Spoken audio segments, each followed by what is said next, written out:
Narindigan si dating Justice Secretary Vitaliano Aguirre II. Matibay ang ebidensyang inihain nila noong kasuhan si dating Senadora Laila De Lima. Ang sagot ni De Lima sa pagsaksi ni Chino Gaston. Sa ikalawang araw ng kanyang pansamantalang paglaya matapos makapagpiyansa kahapon, dumayo sa simbahan ng Manawag sa Pangasinan si dating Senadora Laila De Lima. Pangako raw niya ito sa Birheng Maria na pinaghugutan niya ng lakas ng loob habang nasa loob ng kulungan.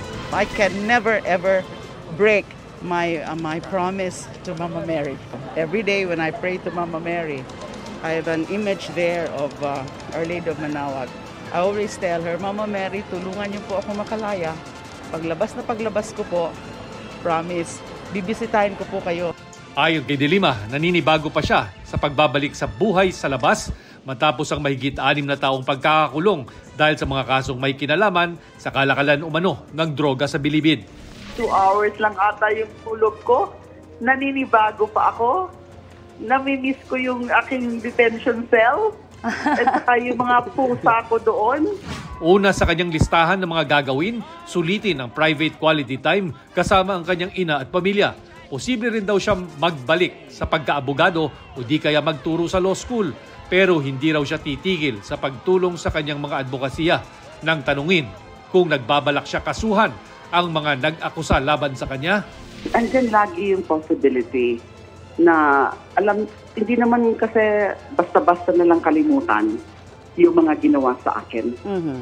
But you know, at this point, I don't want to dwell on it muna. It took more than 6 years of my life. These are prime years of my life. Isa sa mga nag-akusa noon kay De Lima, sinuoy Justice Secretary Vitaliano Aguirre II. I'll still stand by the evidence of what we gathered. Hindi namin ipapile yan kung hindi kami niniwala. I know that she suffered enough. I welcome this development and I'm glad that she has finally gained her freedom.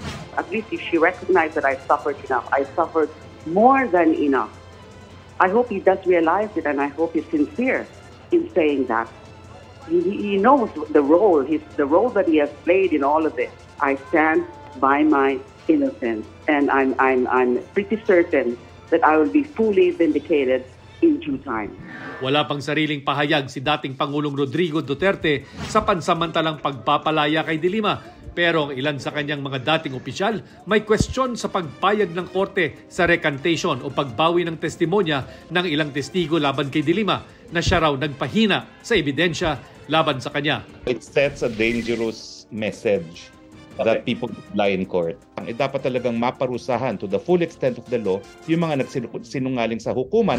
Sabi naman ni dating Chief Presidential Legal Counsel na si Attorney Salvador Panelo, hindi naman napatunayan ng mga nag-recant na testigo na pinilit sila noong tumistigo sila sa korte. Kahit din daw wala ang testimonya nila, malakas daw ang ebidensya.